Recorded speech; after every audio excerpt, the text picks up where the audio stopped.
What? Why are you shaking your head? You're welcome.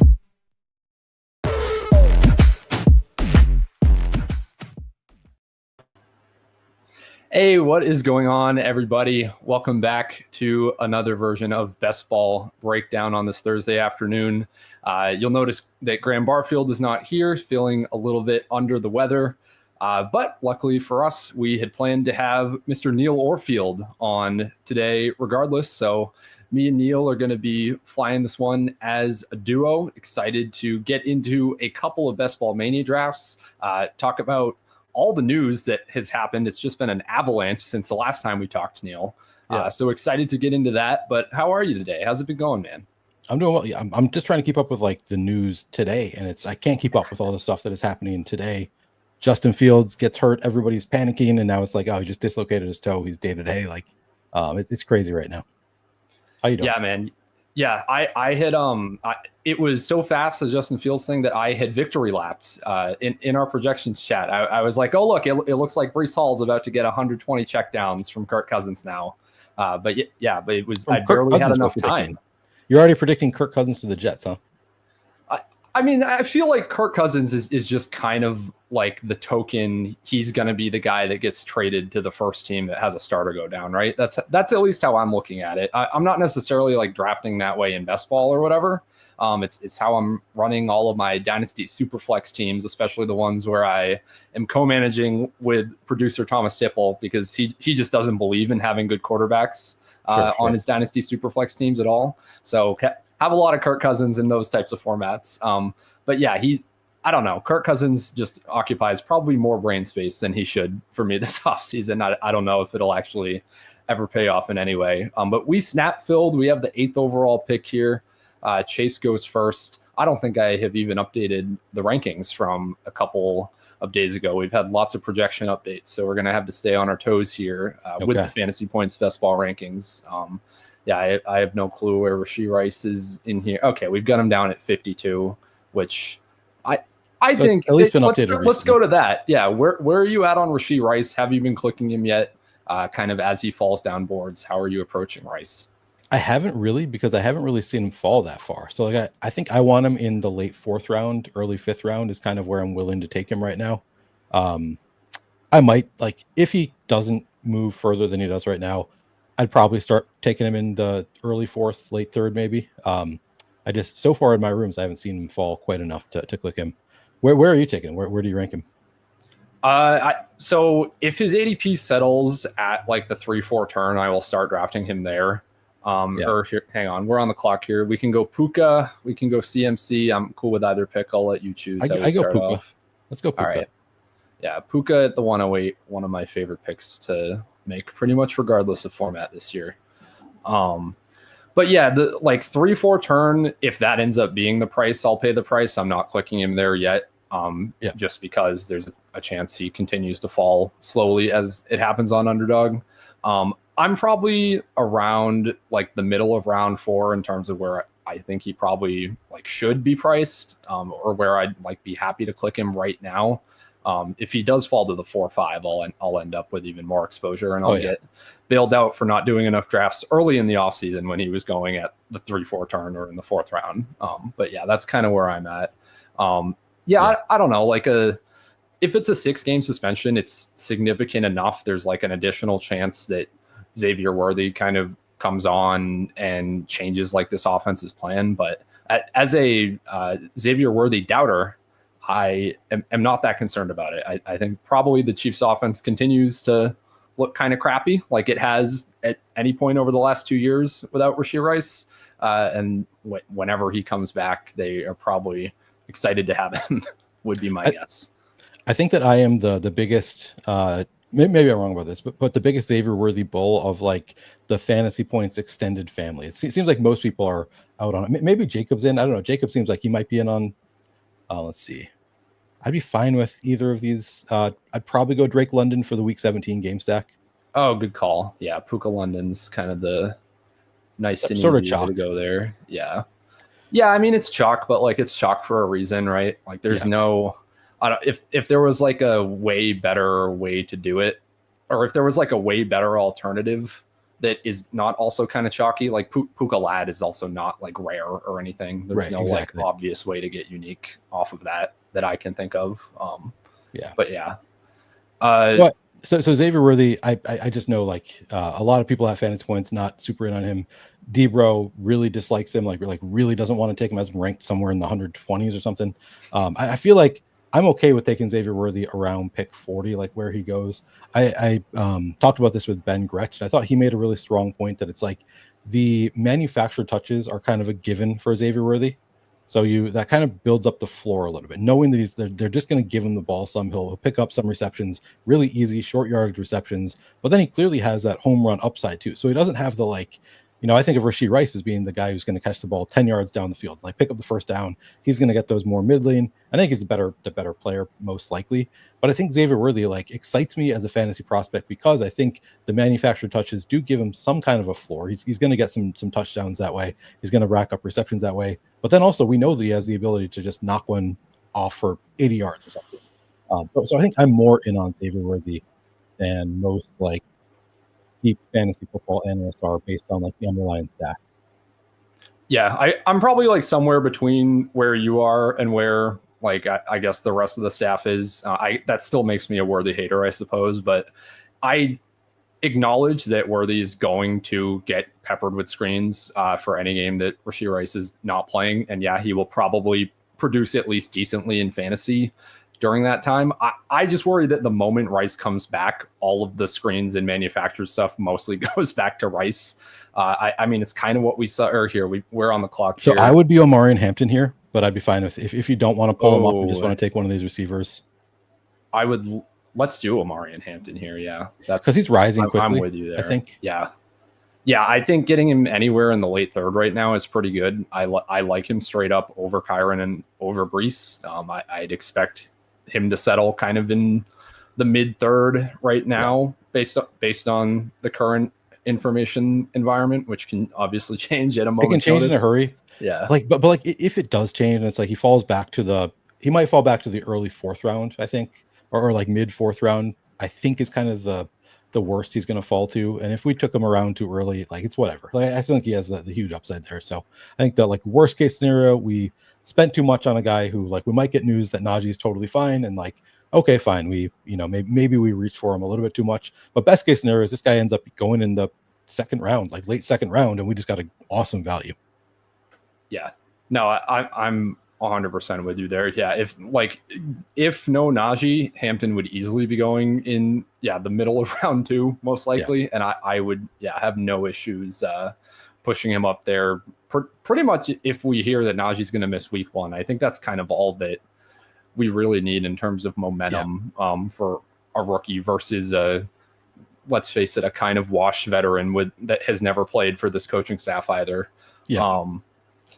But yeah, I had a point on Xavier Worthy that I lost at some point. Here we go. I think this is a Kittle click to me. Yeah, I'm good with that.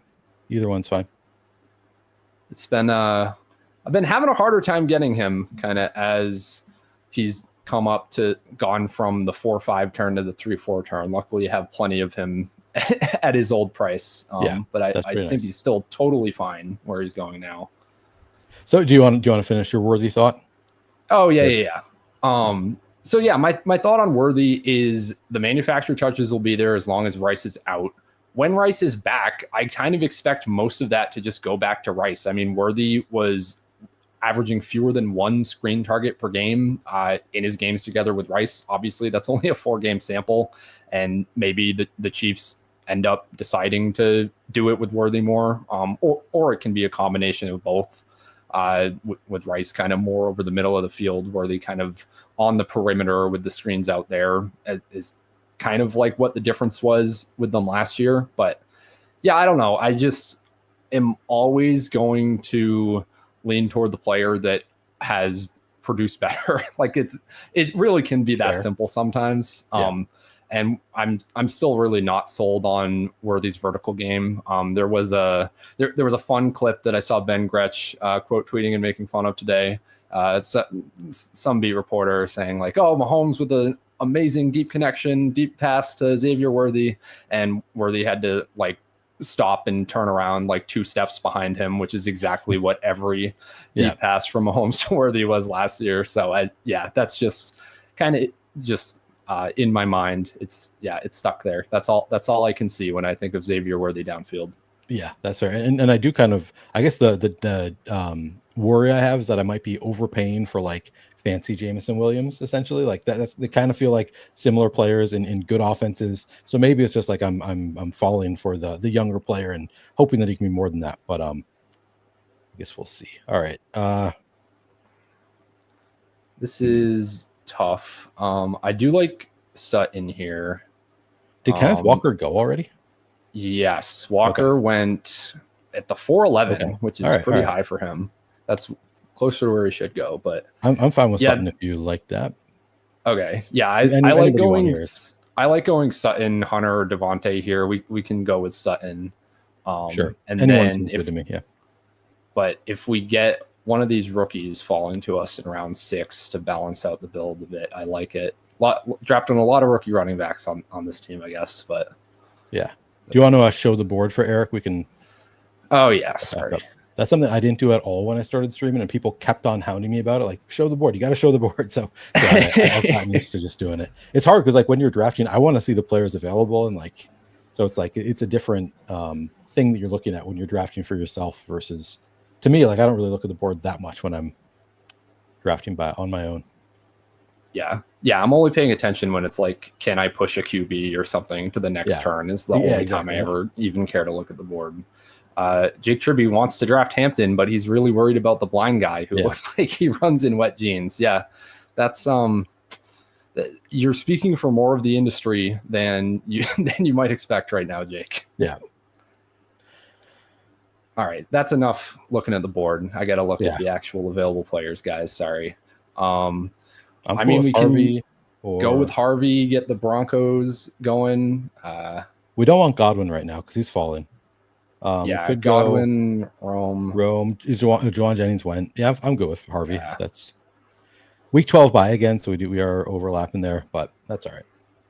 Hey, bye weeks aren't real, Neil. That might be that is probably the thing that you and I like disagree most about, right? Because you say you're like overly obsessed with not aligning your bye weeks. I've eased off a little bit, but it is a factor for me. Like, so I do have this combo, but I probably have it less than I would if they had different bye weeks. So yeah. It is definitely a factor for me. Yeah, I don't know. For me, it's just like when I'm in a draft, there's a Colston Loveland goes at the 66th overall pick here. I did not mean to steam him up that much, guys. Sorry about that. But that's a lot. Yeah, for me, when I'm in a draft, there's like especially on stream, but even just drafting myself, there's only a certain amount of like things that my brain can keep track of at once, and I try to prioritize like what I think is most important. And to me, bye weeks are just like very, very far down that list. Aside from like at the onesie positions. Here's the thing, though. They show it on the screen. You can just look on the screen. You can see the bye week. You look at your players. It's to me, it's you don't have to keep track. You can just look. It's still like cognitive overload though to like have to, I don't know, to like have to look at this side of the screen, make sure it's like there's so many numbers on the screen, Neil. How am I supposed to keep track of all of them? Listen, you've got them all ranked how you like the players already, right? So you can see your rankings. You look at your team. You can see how many running backs, wide receivers you have. Then you look at it's. I think you'll get there. You'll get there. Yeah, if I keep drafting enough, if I keep putting in enough practice, by the time you're my age, I'll figure it out. By the time you're my age, you'll figure it out. By the time I'm old enough to be the oldest best ball streamer ever to stream 150 drafts. I'm good with Jacoby. Who do you like here? Take your pick. I like Downs the most. Jacoby's fine. We can do Downs. We can do Downs. Okay. Yeah, it's not too far at it. Egbuka, kind of a riser, but. Yeah, I'm good with Downs. Yeah, I don't. So what's your take on the Chris Godwin stuff? To me, it's like all offseason. It was we expect him to be out there for week 1, and he's good.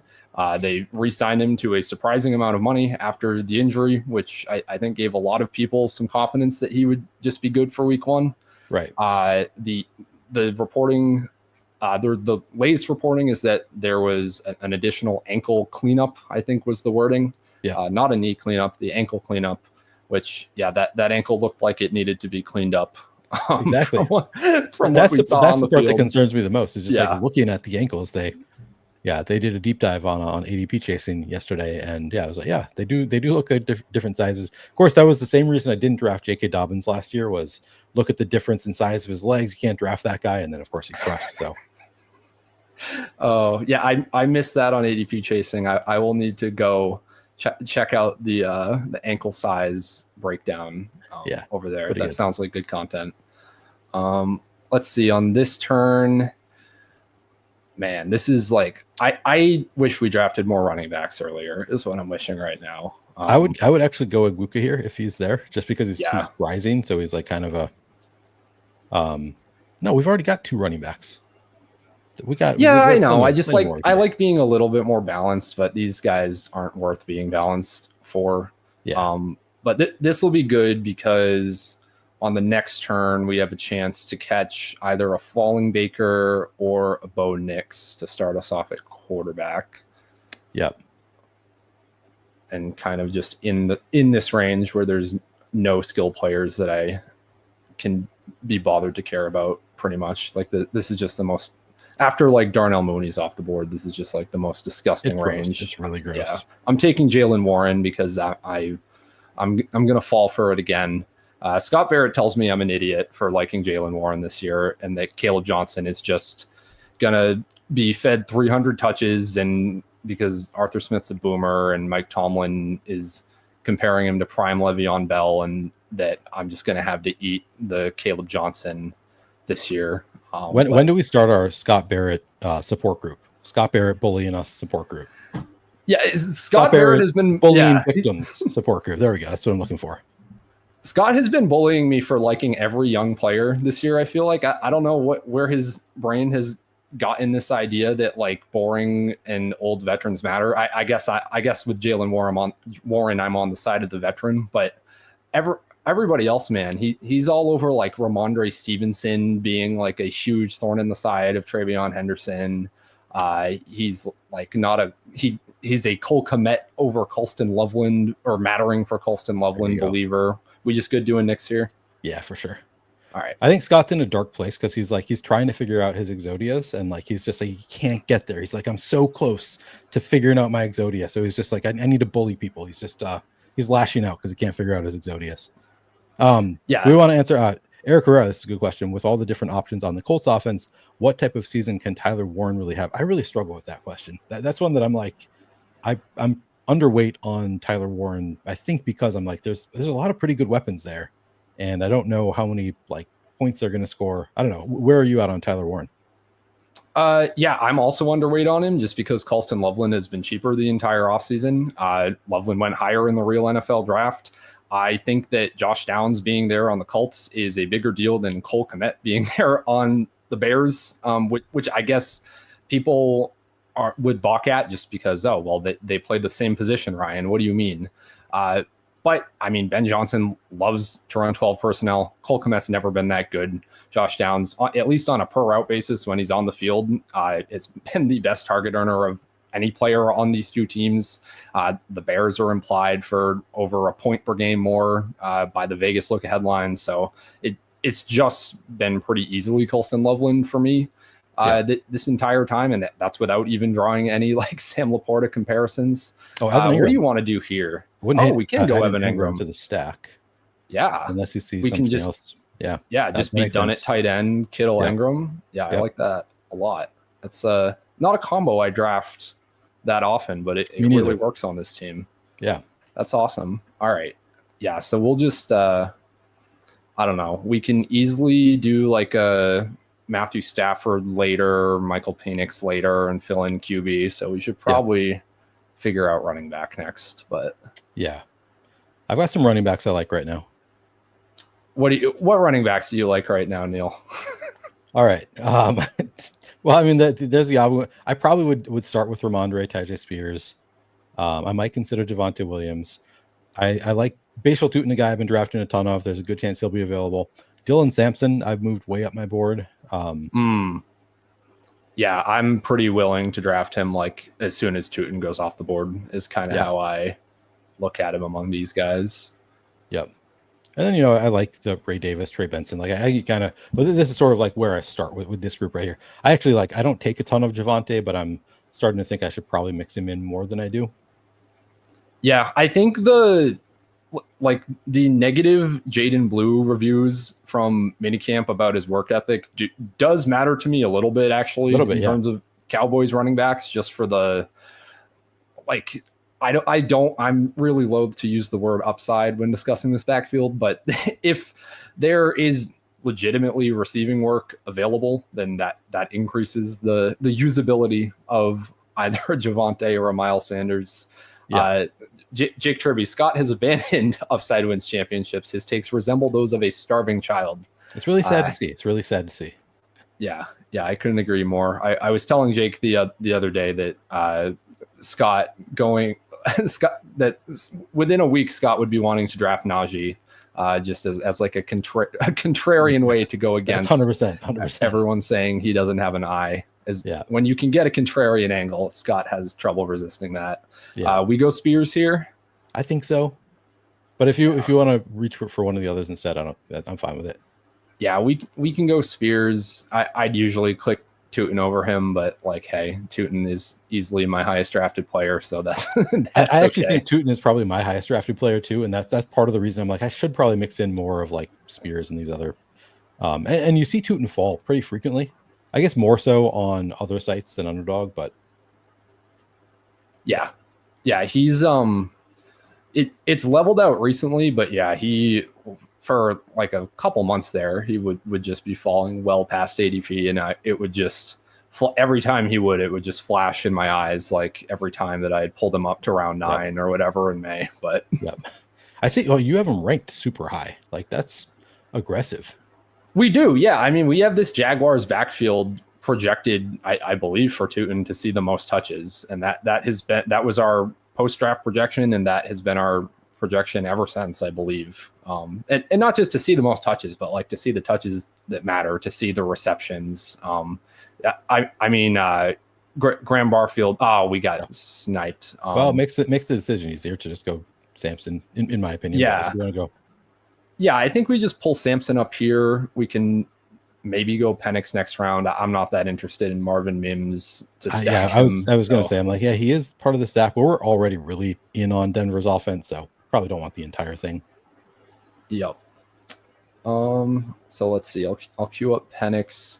But yeah, Graham Barfield, who has kind of the final say on the site's best ball rankings, is Jaguars fan and extremely big Tootin believer as well, slash Travis Etienne doubter. So it's kind of just been there is even more than Xavier Worthy. I feel like Tootin is kind of the quintessential fantasy points extended universe kind of pick, and we've all just echo chambered each other into getting higher and higher.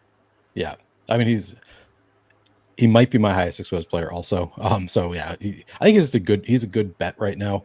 I actually today I was actually going to ask you about ETN, whether he's because I have virtually zero ETN, where he goes, I don't have him ranked high enough. I don't think I see him that often. But I am a little bit concerned about seems like he's getting any passing plays in camp, they're throwing it to Travis Etienne. He seems like the first one involved there. So I'm maybe I should just I'm betting on this offense being really good. All of my bets are on Bashal Tootin because he goes later and I think could just take over the backfield. But there's still a pretty good chance that Travis Etienne is just the first gets the first opportunity. And if the offense is rolling, then he's probably going to hold on to the job. So I don't know. I might want to work in a little bit more there. Yeah, I don't think that's wrong at all. He goes. Who does he go next to? Around Jordan Mason, RB32. Yeah, Mason I mean Jalen Warren. I think. Yeah, I think he's a better pick than Jordan Mason. I love Jordan Mason. All right. Okay, explain Jordan Penix. Mason. Or are you good with Penix here? Falling Penix. Penix works for me. Yep. Okay. So Jordan Mason, the Vikings had limited. The Vikings had limited draft picks. They go and trade one of their 4th round pick for Jordan Mason.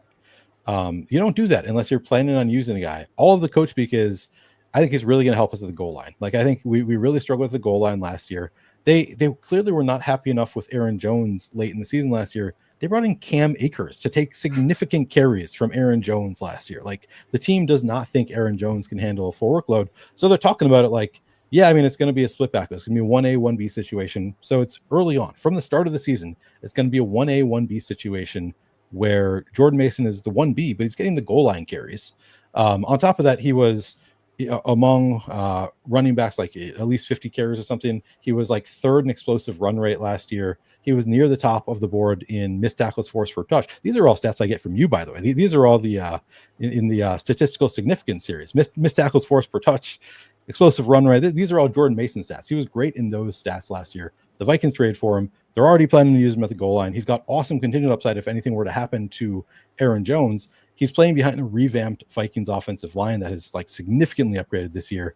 It's a team that should score a lot of points in domes. Everything to me is wheels up for Jordan Mason.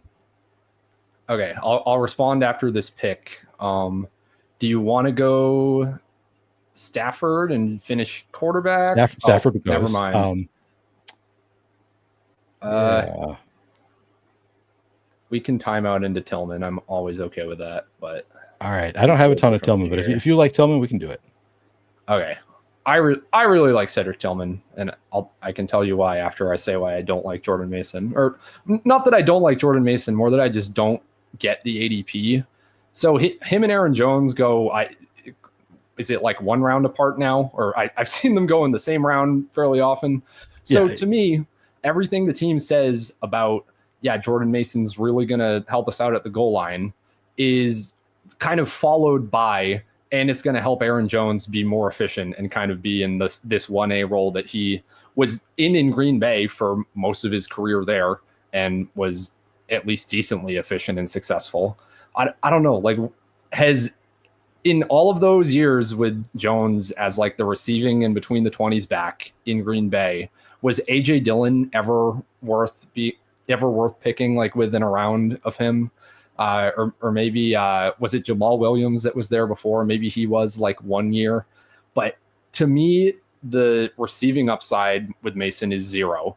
And that was pretty demonstrated by the fact that Isaac Rendo comes in and is just as big a factor in the passing game as Christian McCaffrey was, and kind of made the 49ers offense work better because of that. Whereas Mason is bottom of the NFL in targets per out run in all of his games last year. I think that's kind of why the 49ers traded him, because they realized, he doesn't really fit what we want to do in terms of being a CMC backup or replacement, because it changes our offense too much, and linebackers don't have to care at all about him as a receiving threat, which is not the case with Garendo. So to me, it's like, best case, he takes over goal line carries on a team that has always just sucked at running it at the goal line. That's always been like top 5 in red zone pass rate. Like why we're so in on JJ McCarthy and the whole Vikings passing game. The upside is just limited to me. If you are paying like the premium of all premiums for him as an RB2 compared to anyone else. But they shored up the entire, like the bad parts of the offensive line are much, much better this year. Like they significantly improved the offensive line. So like, I don't really care that they were bad at the goal line last year. This year, they should be a lot better. I think that Mason's just probably better than, let's make our pick. You like Dowdle here. I'm fine with that. Yeah, I feel like just adding to running back, I don't know that we need to add Geno or Darnold. We can always do a Colt as the third QB. Yep. Yeah. Good with that. So we can make this, what do we have? 3 more picks? We could make this a 3. This build's really good and balanced. I like this a lot. We can make this like a 3, 6, 8, 2. Did I do math right? Yeah. Or no? No. 3, 6, 7, 2 maybe? Yeah. 3, 6, 7, 2. Yep, that could work. Yeah, I guess I just disagree with you. Like you're saying, like best case scenario, he's just getting the goal line work. I think that he's different than AJ Dillon for a couple of reasons. First of all, AJ Dillon wasn't playing with 30-year-old. I think he's going to be 31 this year. Aaron Jones, who didn't look as good last year. Like there was the Vikings were playing Cam Akers like at the end of the season, giving him like half the workload. If they have a legitimate back, it would not surprise me at all if Jordan Mason just like beats out Aaron Jones for getting the lion's share of the carries. Yeah, the coach always says positive things about the vet. That's okay. Let's. Do you want A-Rich? Sure, we can do it. I don't have a ton of Daniel A-Rich. Jones over him, but well, if I you, don't know. I don't really care. If you want to go somewhere else, Dammy Brown, Michael Wilson, I don't. Hopkins, whatever you feel like. Okay, yeah, we'll punt off the Colts QB decision, finish up at receiver there, and yeah, we can. I still like, or you continue on Jordan Mason, and then we can talk Colts QBs. I guess I just I think a lot of people are like thinking like, oh, Aaron Jones, he's been great for forever, so of course he's going to continue to be great. I just like the coach speak is always like, oh yeah, he's going to help the veteran. We've traded for this other running back who we want to give a lot of carries to help the veteran running back who is already here. Like, yeah, the coach is going to say that. They're going to say positive things about their players. He doesn't want to like upset Aaron Jones by being like, yeah, we traded for him because you're not good enough in these areas of the game, and we think he might be able to outperform you. I think the Vikings didn't trade a 4th round pick, might have been 5th round, I forget the exact pick number, pick for Jordan Mason for no reason. Like I don't think they did that just to give him goal line carries. I think that he's good enough that they're going to give him significant volume, and maybe at the start of the year it's 40% of the work overall weighted towards goal line touches. But then if he's really good, like they're just going to give him more of that work. And then if anything, obviously, if Aaron Jones gets hurt, like I'm not really worried about a third running back on the Vikings cutting into Jordan Mason's workload. So I think the contingency upside there for Jordan Mason is about as good as it gets in the NFL right now. And I think he has standalone value as well. So like just the combination of standalone and contingent value makes him a pretty good bet to me. Yeah. No, fair. I mean, fair enough. We disagree. I disagree with like the entire industry on Jordan Mason. I think so. It's not too surprising. But yeah. I mean, I will say I started making this argument when Jordan Mason was going like 105 and Aaron Jones is going like 75. So like now that they are getting, and I was making the argument that if I were doing rankings, I would put Jordan Mason ahead of Aaron Jones. And I still kind of believe that on Underdog. On DraftKings, I do take Aaron Jones ahead of Jordan Mason. So it's really close for me between the two of them because I can like obviously those PPR points are worth something. I don't think Jordan Mason's gonna catch some balls this year. I don't think he's gonna be a complete zero in the passing game. But you're right that it has not been a skill set that he's shown in the NFL yet. To me, it's like if the Vikings had, instead of trading a 4th or a 5th or whatever it was for Jordan Mason, if they had just drafted like Jarquez Hunter there, would he be going as high as Jordan Mason right now? I don't think so, based on what we're doing with like Bishal Tutin. So that's like how I look at it a little bit. But I agree with you on that. That is, I think, accurate. But I also think the fact that they chose to do that tells us that they're higher on Jordan Mason than whoever their pick would have been. Like they're like, this guy is good. We want to use him. So I think it's a little bit different. You want to go Jones or Hopkins, Marshawn Lloyd, some positive buzz there. Yeah, we're done at running back though. Are we done at running back? No, we can go. Yeah, I'm good with either of those. Do you want to go Lloyd? Let's go Lloyd. We can probably get Jones next round, I would guess. But yeah, to me with the Colts QBs, it's like I believe we still have Daniel Jones projected for more games. Like Richardson supposedly is better from his shoulder injury compared to during training camp or in mini camp, but it's like I don't know, man. All the quotes of Michael Pittman and Josh Allen's like very transparently preferring Daniel Jones for the job. Regardless of who the week 1 starter is, I think both of these guys are going to start games. And my guess is that Jones probably sticks around and starts more of them. Just based on this organization's desire to go 8-9 every single year. So yeah. Do you have finish an it idea off here? with him. Yeah. Yeah. Yeah. All right. Yeah, I feel like a lot of analysis of Anthony Richardson forgets last year. Like everybody's like, he's going to score 28 points per game when he plays, but it's like, no, he showed us last year that he actually has floor in the games that he plays too. Like pretty significant floor. Like he might not hit the ceiling because he might play a couple games and just have like an 8-point stinker and then get hurt and be a big nothing burger. So I do want to start mixing in some Anthony Richardson, I think, for that upside. But I do think people kind of forget that it's like the floor is he has 0 useful games this year. Like even if he plays, that doesn't guarantee that he's going to have these monster 30-point games. Yeah, no, I fully on board with that.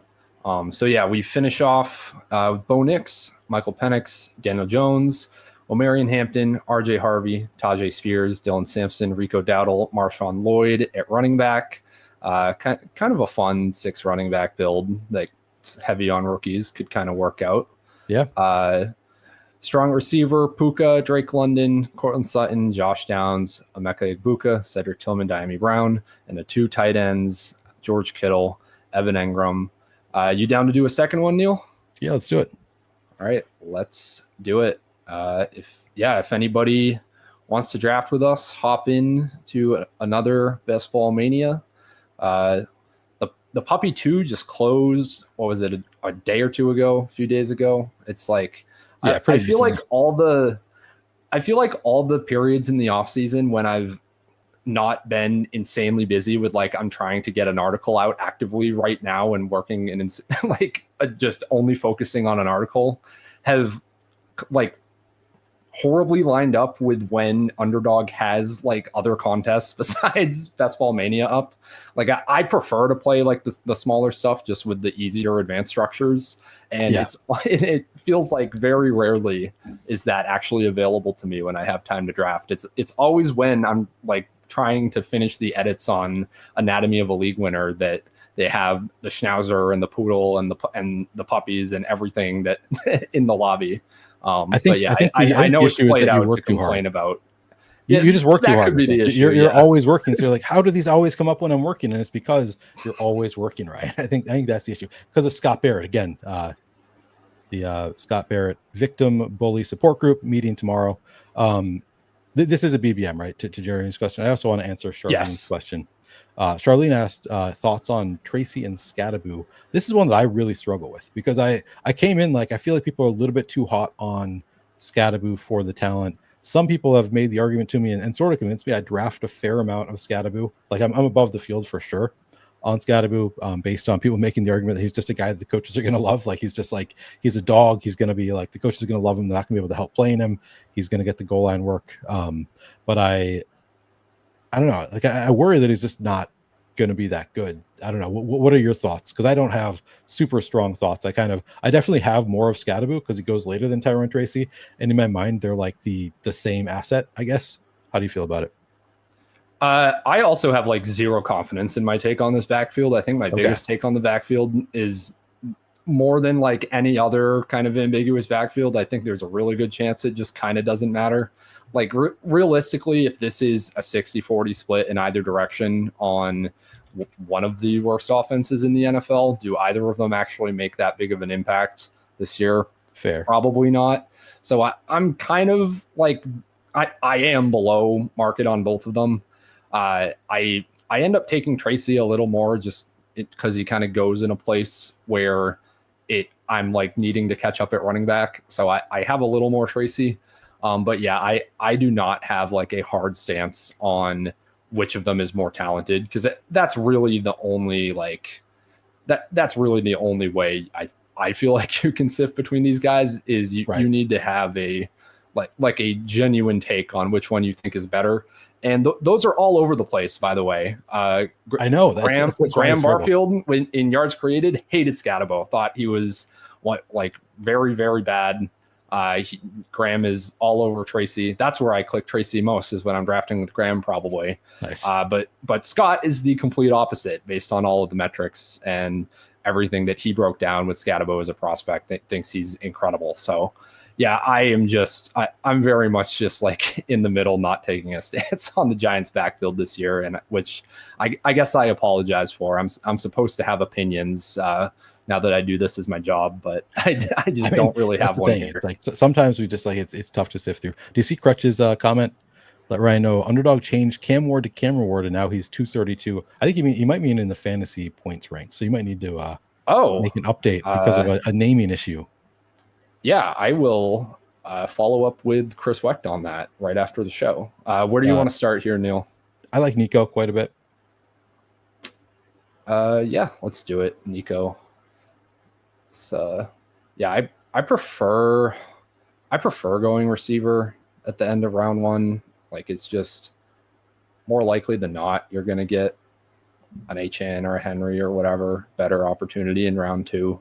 Oh, never mind. That's okay. We're getting proven wrong here in real time, but that's okay. Yeah, I like several options still available. I could go if you want to go Genty, I'd be fine with it. If you want to go, I mean, London. 203 Genty is interesting to me. Yeah, that's a little like bit unique. Yeah, might be unique. Actually, I'm not sure if this combo is because it could be like the 1-2 turn combo as well, but looks good. Yeah, I mean, Genty for a while was going at like the 7 or the 8, so I'd imagine it's true. Not the most common thing ever, but yeah. No, you're probably right. What's up, Chris Candyman, aka Garage? For Puka or scheme full PPR normal position rules? I don't think I understand. You guys mean PPR? Do you guys prefer Puka or Achan in full PPR normal position rules? Okay, full PPR. I prefer Puka, but I mean, you've just asked me about like my two favorite children. These are the two guys that I have ranked higher or more above consensus than any other two players inside the first few rounds. So yeah, I will go Puka though in full PPR, especially. Your two favorite children, but there's still a clear favorite of those two. Is there? I don't know. Like, yeah, Achan's probably my favorite, and will always be like my favorite child. I thought you just said Puka was. I mean, I don't know. Like, I feel like I don't know. Like, I can maybe I'll pull my audience on this later, but I feel like between those two players, more people would associate me with Devon Achan than with Puka, just because I was so insane on Achan last year and never shut up about him, and I need to get more on that this year and continue to never shut up about him. Relative to the market, you like HM better, but as like you're picking between the two, you're going to take Puka first because that's like you have a better chance of getting both if you take Puka first. Yeah, exactly. Personally. Well, not even just that. I mean, straight up, I will always take Puka first too. I have Puka ranked 4th overall in a PPR, and I have HN at 7th. So those are like they're my two big stands this year in the early rounds. But yeah, I'll still take Puka, but realistically, get both of them. Yep. Let's see here. Take a look at the board since I'm supposed to do that. I don't know if Omarion Hampton comes back again. I think we should just click him again. Oh, never mind.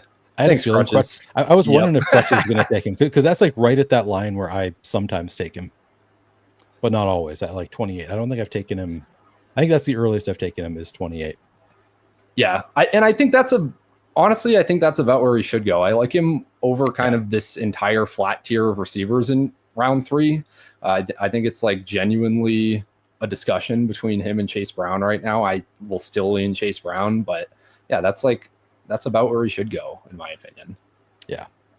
No, I think it's a good pick. I was hoping he wasn't going to take him because then it was like, all right, take him all day. Let's see. So, I mean, we have Breece Hall available, but otherwise we kind of are living in this tier of receivers, or we could go Josh Allen. So I'll let you pick the direction, Neil.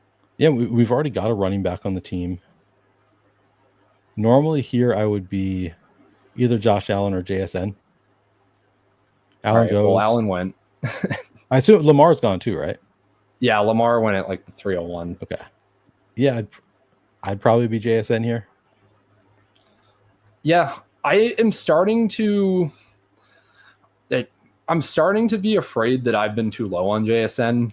I actually don't have a ton. Like I just didn't love the picks available to us there. So it's not that I'm like super high on him, but I'm higher. I think I'm higher on him than Garrett Wilson, which is close between those two. Are you more bullish on Wilson?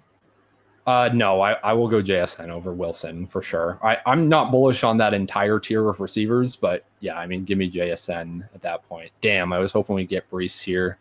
You want to go Jaden? Jaden or Kittle? Or no, we already have. Do we have a tight end? We do not have a tight end. We can go Kittle. Let's go. We can go Jaden. Actually, these days we might get a Terry McLaurin fall after taking Jaden. Probably not. I guess it would be pretty late. Yeah. I don't do the Jaden Terry pairing much at all. Like, I don't know if this is just from like DFS and Battle Royale brain from last year, where it seemed like it was pretty much always plus EV to not stack Jaden and Terry because Terry would always go way higher than he should have. And sure. I mean, yeah, sure, they were optimal together a few times, but it was never. I almost pretty much every single week I was like, yeah, I don't mind Jaden. I don't like Terry here. I just can't. And it's so chalk, and it like hurts in battle royales. It would like hurt the rest of your build so much. Yeah. But yeah, the actual reason not to draft Terry is that all the holdout stuff. But yeah. Would you then just go naked Jaden, or would you still try to stack him up with Noah Brown or whoever is the late receiver there? I do a lot of naked Jaden last year. I would also do a lot of Jaden and Zach Ertz. That was unfortunately my go-to a lot last year. Ertz is never putting up like week changing scores or anything, but that he did in like week 17 last year. He had a 2 touchdown game. I think he had one in like some late week. At some point, it might have been week 8. Maybe it was week 18. I'm not actually sure. Yeah. He's good from one of those a year. But yeah, I feel like JSN. I'm working on a JSN take, and because I kind of think I've been too low on him. Just thinking about what the Clint Kubiak offense does and what it's best at, which is we're going to play a ton of 12 personnel, which always increases the efficiency and the target shares of the 2 receivers that remain on the field.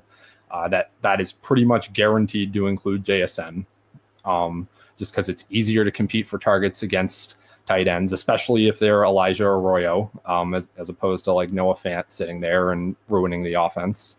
So it's the Kubiak effect with the 12 personnel. It's how amazing Rashid Shaheed was on the deep ball last year. JSN has never really been used in that way at the NFL level, but if he is under Kubiak, then that kind of unlocks some more upside there. Like I don't expect it to be an amazing passing offense or a high volume passing offense, but I feel like the second part of that where it's like, well, maybe it's low volume but very efficient and includes a lot of spike weeks in best ball and big plays is where I get kind of interested. What do you want to do here?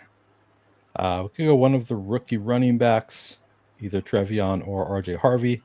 Otherwise, Juwan Jennings. Those would be kind of my. Oh yeah, let's do Juwan. It's a little early, but like I kind of like him better than Rome. Yeah, I think. Yeah, I like him way better than Rome, and we can probably get Trevion or at least one of these running backs here anyway. Yeah. That's kind of what. Trevion more than anyone else has been the guy that I like the most, yet don't actually have that much exposure to, just because he goes next to Harvey, and I've been like asleep at the wheel clicking Harvey every single time over him when I don't actually have them that far apart. I have them next to each other, but for whatever reason with the Trevion goes, and we can go Connor as well if you'd like, but I do prefer Harvey. I usually do go Harvey here also. All right. Connor also has the same week 8 bye as Ashton Genty, so there's a good tiebreaker. There you go. There you go. Yeah. I didn't even notice that. Perfect. Thank you, Neil. That's why I draft with you, so you can watch my buys. That's what I'm here for. Just watching the buys. Jeremy stole him from us. Wants him for the week 17 against the Jets. I get that. I'm intentionally right now trying to move Trevion higher. It's because I've done too many drafts with Debro, who's like, we need to flip RJ Harvey and Omarion Hampton in the ranks. They should be flipped. And I'm like, he gives me such like strong takes. I'm like, all right, I should definitely be higher than him than he is. And then it's like the rest of the industry is like, yeah, Trevion's probably better. So I'm like, all right, I should probably like hedge a little bit and maybe mix in some more Trevion these days. Yeah. No, to me, it's like, I don't think so. For whatever reason, some people in the industry, and I'll name check him. His name's Scott Barrett. Some people in the industry are very caught up on, well, the Patriots re-signed Ramondre Stevenson, and he's going to be a part of this offense. McDaniels has always done a committee. But to me, you can tell Scott is not a Patriots fan, because if he were, he would know that the Patriots have had nobody to re-sign over the past 5 seasons, because we've hit on 0 draft picks aside from Gonzalez and May. So there was plenty of cap space, nobody to re-sign. Elliott Wolf, trying to appease fans, signed a skill position player that was vaguely popular. He paid Ramondre Stevenson last offseason. Why do we care now? Like, Wolf is kind of clearly not actually in the driver's seat anymore. The Patriots take Henderson at the top of the 2nd round over going wide receiver, where they very much probably should have taken a wide receiver. They see him as like the best offensive weapon available. To me, he's just going to get most of the receiving stuff. Per the team, they see him as a good inside runner, as a guy they can give the ball at the goal line. And by the way, the team, Josh McDaniels himself notably never gave Ramondre Stevenson the ball at the goal line as a rookie in 2021. So yeah, Ramondre is dead to me. I don't know. I might be too like dynasty brained or whatever with all of these pro rookie takes, but that's like been the biggest difference between me and Scott so far this year. Whenever we talk players, is I feel like he underestimates most of the rookies and overestimates most of the veterans. You good with downs here? Oh, we can go with Buka. He's probably let's go downs and then see which, because I think it's unlikely that both of the Tampa receivers gets taken. I mean, not like super unlikely, but I think the fact that they're both there, we could just let these two decide who they're going to let fall. Right. Godwin goes, of course, immediately. But yeah, if we get Mooney, that's not the end of the world. Yeah, Mooney would be great here. We could go Jordan Mason, balance our build out a little bit. Yes, whatever Love you that. prefer here. All right, Ibuka or Mason? Let's go Ibuka. Yeah, probably the pick I prefer too.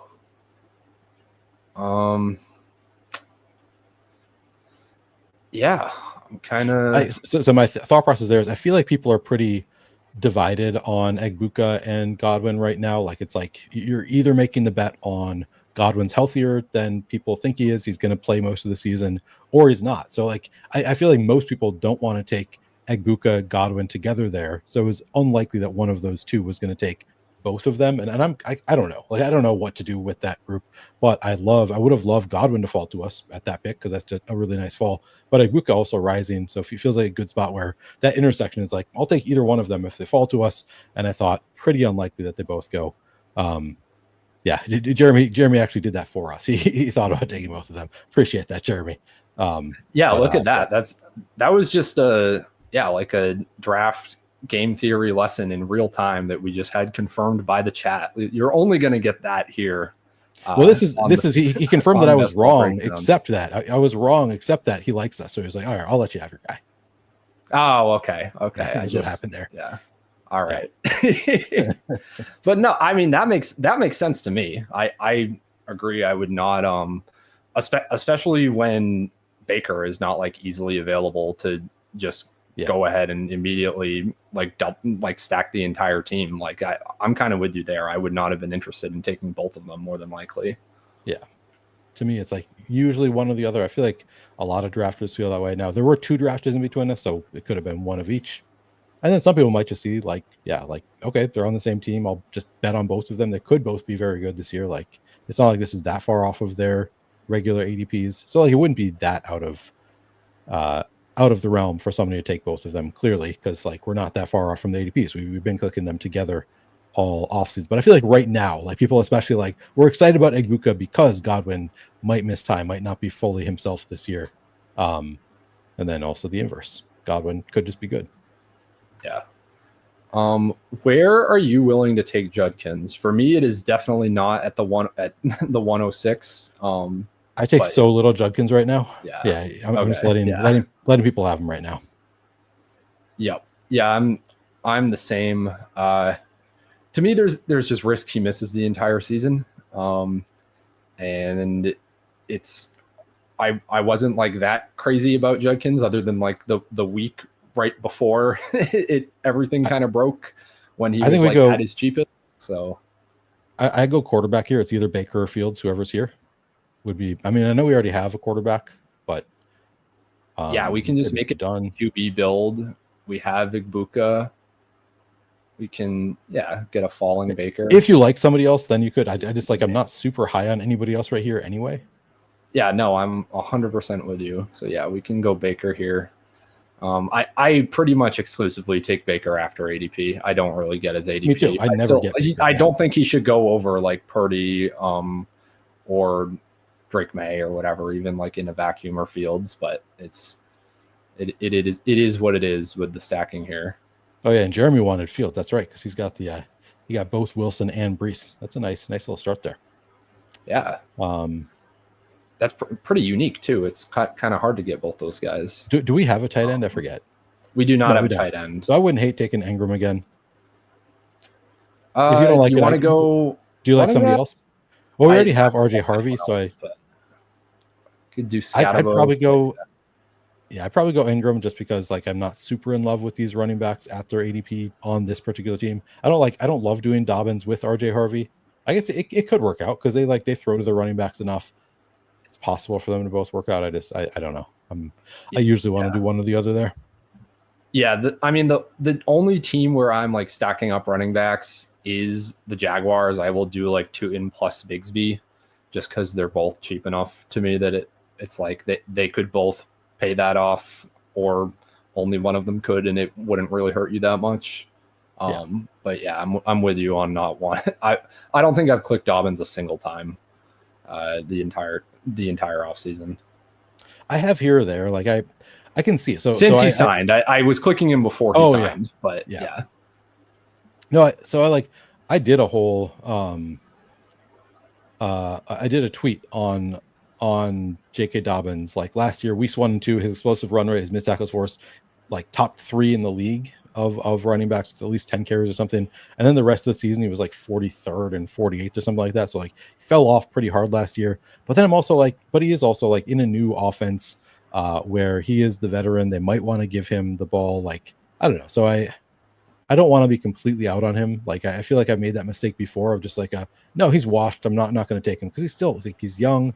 Might have been an injury, like recovery issue still, like that kind of wore him down last year. So, and he showed like some, like early on in the year, he did show some explosiveness still. So, I want to like make some bets. I don't want to be completely out on Dobbins. You can see the upside. Yeah. I just become even more of an ageist in best ball or generally any format where weeks 15 to 17 are so important than normal, just because like to me, it's like, yes, can Dobbins have like usable weeks this year? Yeah. But is it likely that the older kind of maybe declining veteran are the ones that are doing it weeks 15 to 17? Like, says the guy who wants Aaron Jones over Jordan Mason. What is going on here? I don't click much of either of them, to be fair. Okay. All right. But yeah. All right. A lot of the running backs that I wanted just went. Yeah, we're not clicking Najee. I can tell you that. We could do Javonte. Could just pull up Dylan Sampson if you like him better. I do like Dylan Sampson better. Yeah, I think Let's just do that. Like it's ahead of ADP, but like all of the running backs who I like in this range just went. So yeah, and to me, like 20 spots of ADP is in this part of the draft. Yeah, in this part of the draft is not that significant at all. Like Dylan, and especially with a situation like this where in the last week of August, Dylan Sampson could be going 20 spots higher than we just took him, depending how it all shakes out in preseason. Like it's fine with me. Yeah. We could go Javonte here. I guess I'd be fine with that. Or Ray Davis, Trey Benson, take your pick. Let's go Ray Davis. I feel like I don't click him enough. Yeah. He's like, Ray Davis is interesting in that, like, I think he's good. I liked what we saw from him in the limited sample we got last year without James Cook. My big issue with him, and this is also kind of my issue with Benson, is I think there's a very low chance that even if the starter in front of them gets injured, that they're actually playing on third downs and getting any of the passing work. Just who do you think is getting it in Arizona? It's Amari DiMercato, dude. You think so? He's okay. He gets it even when James Conner is healthy for a lot of it, at least for the obvious like long down and distance stuff. Like to me, and that was including like the parts of games and handful of games that Conner missed too. It was just Amari DiMercato in every long down and distance situation. Benson like exclusively on early downs. Maybe that changes. Maybe he develops in pass protection and they trust him a little bit more. But yeah, to me, when a guy named Amari DiMercato is playing over you on third downs, that just doesn't give me a lot of confidence that you're going to see that work. I think that has also been a little bit of a bugaboo for me, but then also like the coach because all like, oh, it's gonna be Conner and Benson. Like it's gonna be a 2-man backfield this year. Like we really want to have a 1A, 1B. So I'm like, all right, well they still seem to view Benson the way I thought they viewed him going into last year. So I've been like hopeful that maybe DiMercato just goes away, but I think that's a valid concern that maybe he just doesn't. Yeah. And Benson could, there's definitely worlds where Benson has like some weekly standalone value if you buy into that. But yeah, I don't think the contingent upside is like as good as a lot of people believe for that reason, pretty much. I'm pretty lost here. We could click like Brenton Strange. We could kind of use another tight end, but yeah. Or I don't mind Eckler here. Either of those is fine. Oh yeah, Eckler with Jaden. Yeah, we should do that probably. I had a last second thought there that I did not express, but I'm going to hold off a second. Actually, I'll put it in chat. Yeah, perfect. Throw it in the private chat. I will take a look once you do. Yeah, I agree with what you just put in private chat. We don't have to be coy about it anymore, though. Yeah. Yeah, like he could, like we're making the same bet of just like what if Godwin misses time. Now it's like Puka and McMillions are both benefiting, and yeah, 100%. Yeah,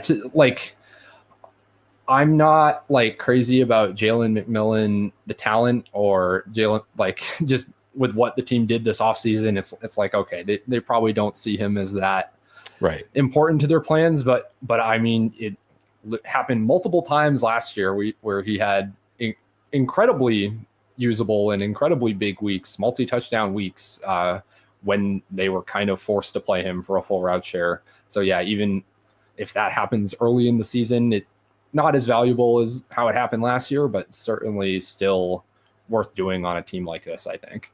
Yeah, no, exactly. Like I have not been buying in on him. I'm starting to a little bit. Usually I don't take him too far ahead of ADP, but he is rising right now, and we have Baker on this team, so it seems like the right spot to take him. Yep. Mix him in a little bit. Yep. I don't know that we were going to get sniped on Jalen McMillan a turn ahead of ADP, but I appreciate that you had the foresight to just put it in private chat, because I would have tilted pretty hard if that had we got stream sniped there. Yeah. Jeremy says he was not going to take him. I don't need the team you're thinking. I don't know what you mean by that. I think it just means he wasn't going to snipe us. Yeah, look after a different stack or something. We do need to figure out tight end. We've neglected tight end for longer than I'm. Who do we have at tight end right now? We just have Evan Engram. Okay, so we do need. Oh no, he's the week 12 bye. So I've been like convinced that Tyler Higbee is like the late round tight end that we should be focusing on. That nobody takes. Jonnu Smith, I actually think is a pretty good bet right now. Scott talked me into Jonnu. It's just like, what if the team traded for him because they hate Pat Freiermuth? Scott was pretty convincing to me on that one. So I wouldn't hate Jonnu. I agree. That's like maybe the one Boomer Scott Barrett take that I have gotten on board with in the last couple weeks is, I mean, Jonnu was as featured as he could possibly be on a 50% route share when he was playing next to Kyle Pitts. Does Artie play him for 70% next to Muth? I think that's very possible. So he's always been like a high target per route run player just because he's only on the field in obvious passing situations. Like they love scheming him, design targets and things of that nature. So Zach Ertz is still there too. Zach Ertz is right there. Oh yeah, we should. Well, he's the same bye week. Maybe we go Jonnu first and then I don't know. Yeah. What do you think? Either way. Yeah, I mean, we need 3 tight ends either way. We can take Ertz if the chat decides to be merciful here. But yeah, we'll see. What are you doing with Gesicki? I'm like completely out on Gesicki until we know more about why Noah Fant visited. Oh, I missed that Noah Fant visited the Bengals. Yeah, very interesting. Oh, Kate Otten is also a stack for us. But I would probably go Zach Ertz at this point. Either one. What do you prefer? Let's go Ertz. I don't love either guy, but because we already got 2 Tampa, like we're already double stacked there. Yeah, you are correct. So what do we have left here? We can go 7 receivers. We don't need a third QB. Make it, I don't know. You want to go running back and receiver, or you want to stick at 5 running backs? I think running back receiver. I think running back receiver is probably where I go. All right. Yeah. Make it another or a 2-6-7-3 works for me. Yeah. I don't know. What other late round takes do you have here, Neil, to lay on me? All right, let's see the running backs. I mean, Marshawn Lloyd, stacks we can do, or stacks. Sean Tucker actually I like as a late round pick. I think like the coach pick has been really positive. We need to get the guy more involved.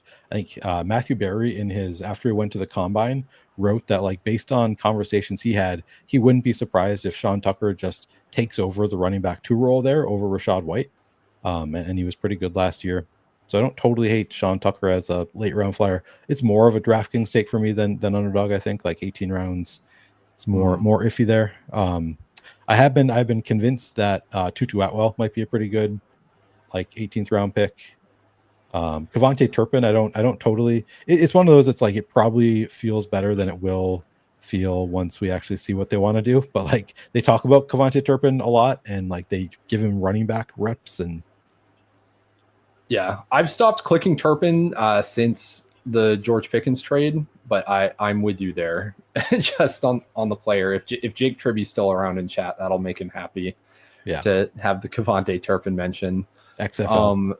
Yeah. The Sean Tucker thing is interesting to me. Not even so much for Sean Tucker, but if Rachaad White loses his role in this offense, that would make me feel a lot better about Bucky Irving. I've been behind market on Irving, partially just because I think Chase Brown is kind of a safer and better pick at that turn, but also because to me it's like and I realize I'm saying this after we've drafted a team full of Buccaneers, but the offensive line is supposed to be bad.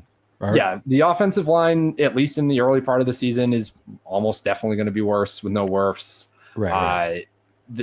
A lot of Irving's scoring was kind of dependent on, number one, efficiency on the ground, which like he's really good. I'm not saying Bucky Irving can't be efficient on the ground again, but remember Rachaad White was efficient on the ground last year too, which was not the case before Liam Cohn took over there. And the other thing that created a lot of scoring for Bucky was like the design targets, which is also kind of a Liam Cohn thing. So but with all that said, if White goes away and Irving just plays third downs, he's a smash. So do you want to go 2-2? Let's go 2-2. Yeah. Because there are a lot of like running. Yeah. Can you just click on only running backs? Yes, sorry. I realized after I made all those cases that Nick Chubb was probably actually the player I wanted the most there, and then Steven took him, so was not there. But like if he had made it back, I feel like there's a pretty compelling case to take Nick Chubb right now. Yeah, it's like he was never going to be good last year after the injury he had in 2023. Like, is there a 10% chance that we get like 75% of prime Nick Chubb this year? I think it's possible. Yeah. Yep. All right. Do you want to finish with Tucker, or do you want to go? I'm fine with Tucker, or if you want to go like guys? Keaton Mitchell or Ja'Cory Krosky-Merritt. I don't know. Tucker seems fine to me. Yeah, let's go Tucker. Let's do it. Haven't taken much Tucker, so that can mix in a new guy to get some exposure to. So, yeah, I like this team. This is. Sorry, go ahead and finish what you were saying. I just Crutch says, to be fair, the Pickens trade sends Tolbert to 0 and doesn't affect Turpin as much. No, that's my read on it. Like I have not worried as much about the Turpin effect based on Pickens. Like, I think he's just going to be such a gadgety player that I don't think it's a huge impact. I didn't hear. I guess I maybe wasn't tracking what you said on the Pickens trade. Did you say something about the Pickens trade affecting Turpin? Is that why you've not been drafting him? Yeah, I was drafting a lot of Turpin before Pickens was on the team, just because I was like, okay, well, Turpin is probably their second best receiver, honestly. Right. Like they had never given him a full-time route share before, but I was like, well, what if they do? And that was what was getting me to click him in the final round. Right. Not that that's like ever likely with a player as old as him, but it was enough for me to be clicking him. But yeah, since Pickens went there, yes, he's going to get the gadgety stuff. Could the spike weeks come? Are there going to be weeks that he scores a touchdown on 2 carries and 3 screens? Definitely, or not definitely, but probably potentially. He's also got bigger. He's got splash play potential, also, I would say. Yeah, no, 100% he does. Yeah, but for me, it was my original Turpin interest was just like, oh, well, they have literally nothing. What if they figure that out? Pretty much. Yeah. But yeah, just to read off the team: Jaden Daniels, Baker Mayfield, 6 running backs: Ashton Genty, RJ Harvey, Dylan Sampson, Ray Davis, Austin Eckler, Sean Tucker, Nico Collins, JSN, Juwan Jennings, Josh Downs, Emeka Egbuka, Jalen McMillan, Tutu Atwell, Evan Engram, Jonnu Smith, Zach Ertz. Before we finish up, I just realized that I forgot to do this earlier in the show, but I do want to just remind everybody that we are still running our promo with Underdog. Any new Underdog user can go ahead and use promo code FANTASYPTS at sign up. That'll get you a deposit match, and it will get you a $5 standard subscription to Fantasy Points. With that, you can read most of our content. You can read Anatomy of a League Winner that I came out with. You can read Graham Barfield's Best Ball Strategy articles that have been incredible. Get access to our Best Ball rankings, everything you need for Best Ball. And again, that is promo code FANTASYPTS. Go take advantage of that if you have not yet. But yeah, that's going to do it for us here. Thanks so much for joining me, Neil. Thanks to everybody in chat that came and hung out and drafted along with us. And yeah, everybody have an amazing rest of your afternoon. What? Why are you shaking your head? You're welcome.